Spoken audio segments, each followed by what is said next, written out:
ఓం శ్రీ అరుణాచలేశ్వరాయ నమః. గ్రంథం పేరు కపాలమోక్షం. ఒక ఆత్మయోగి ఆత్మకథ. గ్రంథ రచయిత పరమహంస. అధ్యాయం 109వ భాగం. నాకు చింతామణి శిల రావటం. మరి పవన్లాగా మారి సాధన చేస్తున్నా కూడా ప్రస్తుత జన్మ సాధన ఎక్కడ వేసిన గొంగలిలాగానే ఉండిపోయింది. అనగా నాకున్న శూన్యభావం పోవటం లేదు. ఏం చేయాలో అర్థం కాలేదు. ఒకరోజు అనుకోకుండా నెట్లో ఒక బౌద్ధ సాధువు కాస్త చింతామణి శిలల గురించి చెప్పే వీడియో చూడటం జరిగింది.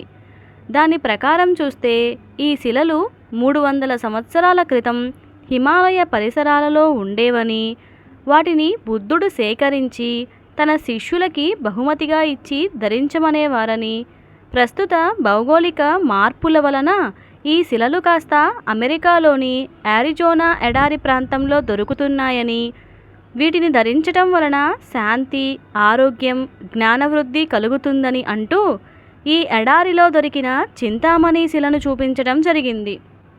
ఈ శిలను చూడగానే నా ధ్యానానుభవంలో కనిపించిన చింతామణి రంగుతో అచ్చు గుద్దినట్లుగా, పైగా ఈ శిలను సూర్యకాంతికేసి పెట్టగానే అది కాస్త జేగురు రంగులో మెరవటం కనిపించేసరికి నేను వెంటనే ఈ శిలలను అమెరికా నుండి తెప్పించడం జరిగింది.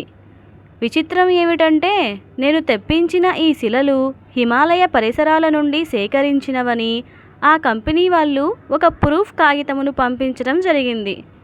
దానితో పాటుగా అంగుళ పరిమాణంలో ఉన్న ధ్యానముద్ర బుద్ధుడి 3 విగ్రహాలు కొనడం జరిగింది. ఇదిలా ఉండగా ఈ చింతామణి శిలను మెడలో ధరించి చేతిలో దోర్జీ పరికరమును ఉంచుకొని మణిమంత్ర జపం చేయటం ఆరంభించాను. ఇలా కొన్ని నెలలు గడిచినాయి. ఒకరోజు నేను ఇలా తీవ్ర ధ్యాన స్థితిలో ఉండగా నా మనోదృష్టి యందు ఏకమూల బ్రహ్మకపాలం దర్శనమయ్యింది. దీని బ్రహ్మరంధ్రం నందు బ్రహ్మాండ చక్రం సుడులు తిరుగుతూ కనిపించసాగింది. దీని మధ్య బిందువుగా విభూతి రేణువు దర్శనమయ్యింది. ఈ శూన్యబిందువే విస్ఫోటనం అయితే కానీ తనకి శూన్యభావం పోదని నాకు అర్థమయ్యింది. ఇంతలో ఉన్నట్టుండి ఈ బిందువు పెద్దగా కనపడసాగింది. అంటే నా మనస్సు ఈ బిందువు దగ్గరికి చేరుకుంటుందని నాకు అర్థమయ్యింది. ఉన్నట్టుండి ఈ బిందువు కాస్త నా మనస్సులో ఐక్యమవడంతో అప్పటిదాకా నా మనస్సులో ఉన్న శూన్యభావం అంతరించిపోవటం ఆరంభమయ్యింది. కొన్ని క్షణాల తరువాత నేనే శూన్యమని అనుభూతి కలగసాగింది. కానీ నేనే శూన్యమని తెలిసినా కూడా నేను ఎందుకు శూన్యంలో శూన్యం కావటం లేదో నాకు అర్థం కాలేదు. నేను అనేది శూన్యమని తెలిసింది, కానీ నేను అనేది శూన్యమవటం లేదంటే నాలో నేను కాని నేను అనేది మరొకటి ఉన్నదని నాకు జ్ఞానస్ఫురణ అయ్యింది. దానితో నేను కాని నేను అనేది ఏమిటో తెలుసుకోవాలని జ్ఞానస్ఫురణ కలుగుతూ ఉండగా ఇంతలో నా మనస్సు ఈ బిందువులోనికి ప్రవేశించగానే అందులో మొదట 4 ద్వారాలు కనిపించాయి. ఆ తరువాత నక్షత్రాకార పంచబిందువులు దర్శనమిచ్చాయి. ఆ తరువాత షట్కోణంలో 6 బిందువులు దర్శనమై, ఆ తరువాత త్రికోణంలో 3 బిందువులు, దీని మధ్య భాగంలో అతి చిన్న రేణువుగా బిందువు దర్శనం అయ్యింది. దీని దగ్గరికి నా మనస్సు వెళ్ళగా ఈ బిందువు లోపల అమృత జలంలో ఒక టాబ్లెట్ ఆకార పరిమాణం ఉన్న పరిశుద్ధ స్ఫటికమణిగా కనపడుతూ, ఇందులో ఉన్న న్యూక్లియర్ శక్తి కాస్త విద్యుత్ శక్తితో మెరుస్తూ ఉండేసరికి దీనిని చూడగానే నాకు ఉన్నట్టుండి ఇది కాస్త అంజీ సినిమాలో చూపించిన స్ఫటిక ఆత్మలింగంలాగా ఉన్నదని నాకు జ్ఞాపకం రావటంతో నాకు ధ్యానభంగం అయ్యింది.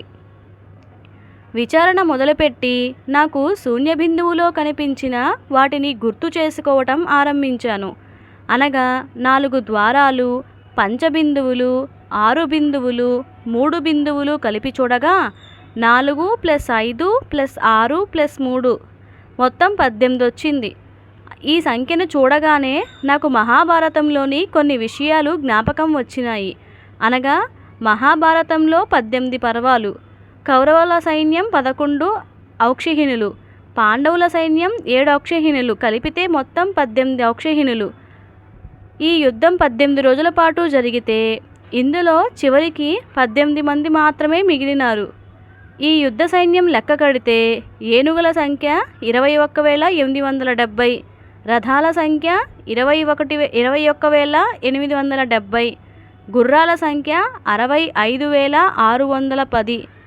దీనికి 3 రెట్లేస్తే 21,870. సైనికుల సంఖ్య 1,09,350, అంటే 5 రెట్లు 21,870.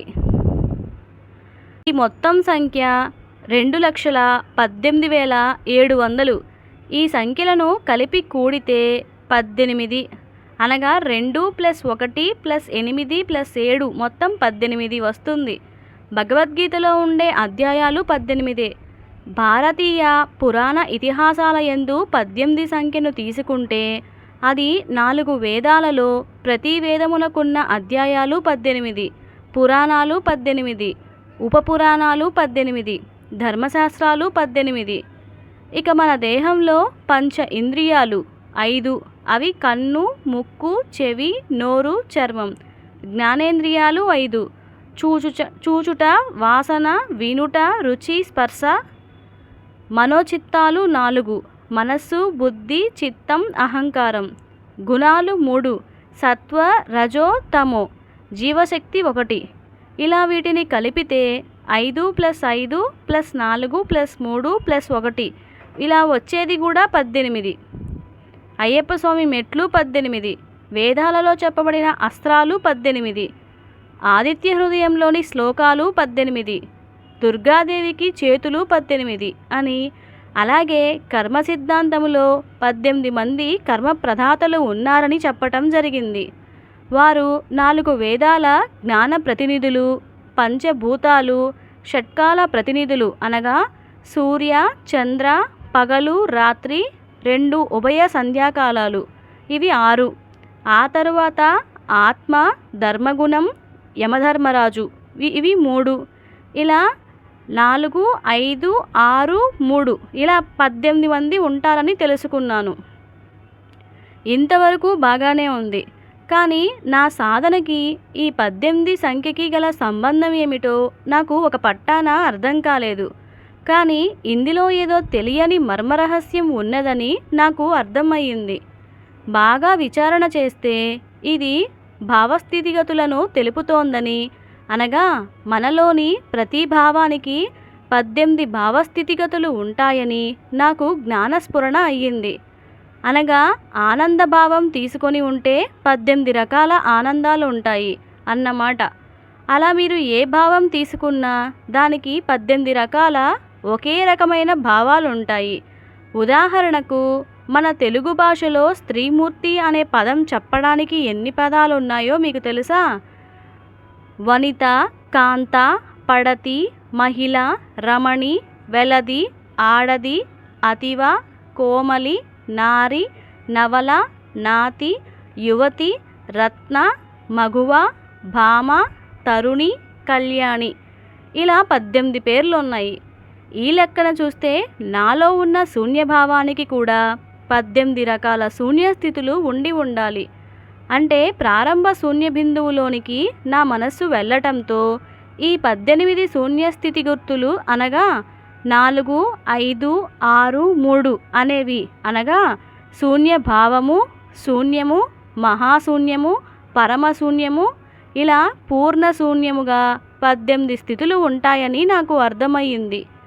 ఈ లెక్కన చూస్తే తను ఇప్పుడు శూన్యభావ బిందువు నుండి పూర్ణ శూన్య బిందువైన ఆత్మలింగ దర్శనమైందని నాకు జ్ఞానస్ఫురణ అయ్యింది. అంటే ప్రస్తుతం నా సాధన శూన్యభావ స్థితి నుండి పూర్ణ శూన్య స్థితి వైపుకి వెళ్ళిందని, అనగా నేను నుండి నేను కాని నేను దగ్గరికి చేరుకుందని నాకు అర్థమయ్యింది. కానీ నాలో ఉన్న కొన్ని ప్రశ్నలకి సమాధానాలు ఇంకా దొరకలేదు. అవి ఏమిటంటే, గోముఖ తీర్థంలో బడవాగ్ని ఏర్పడటానికి మూలం ఏది? నేను కాని నేను ఎవరు? నేను అనే శూన్యంలో ఆదిలో అనాది ఉన్న పూర్ణశూన్యం ఎలా లయం అవుతుంది? అసలు ఆదిదేవుడు మోక్షం పొందాడా? అలాగే నాకు కనిపించిన ఆత్మలింగం ఎవరిది అనే వాటికి సమాధానాలు పొందవలసి ఉంటుందని నాకు అర్థమయ్యింది. ఇదిలా ఉండగా ఒకరోజు నేను తీవ్ర ధ్యాన స్థితిలో ఉండగా నా బ్రహ్మరంధ్ర గుహ దర్శనమయ్యింది. యథావిధిగా గోముఖ తీర్థ దర్శనం, అందులో చింతామణియుతమైన మణిపద్మ దర్శనం అయినాయి. కానీ ఈ మణికి కాంతి మెరుపు ఎక్కడ నుండి వస్తుందో నాకు అర్థం కాలేదు.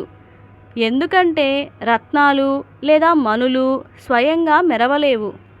వీటి మీద ఏదైనా కాంతి ప్రసరణ జరిగితే కానీ ఇవి కాంతి మెరుపును ఇవ్వలేవు. అంటే ఈ లెక్కన చూస్తే ఈ మణిపద్మం మెరవటానికి కాంతిని ప్రసరింపచేసేది ఏదో ఉండి ఉండాలి గదా అనుకునేసరికి ఈ మణిపద్మం ఉన్న నీటి అడుగు భాగంలో పరిశుద్ధ స్ఫటిక మణి అయిన ఆత్మలింగం విద్యుత్ కాంతితో మెరుస్తూ కనిపించింది. అంటే దీని వలన మణిపద్మంలోని చింతామణి మెరుస్తోందని, పైగా దీనికి ఉన్న న్యూక్లియర్ శక్తి వలన బడవాగ్ని కలిగిందని నాకు అర్థమయ్యింది. మరి ఈ ఆత్మలింగం ఎవరిది అనుకునే లోపల నాకు ధ్యానభంగమయ్యింది.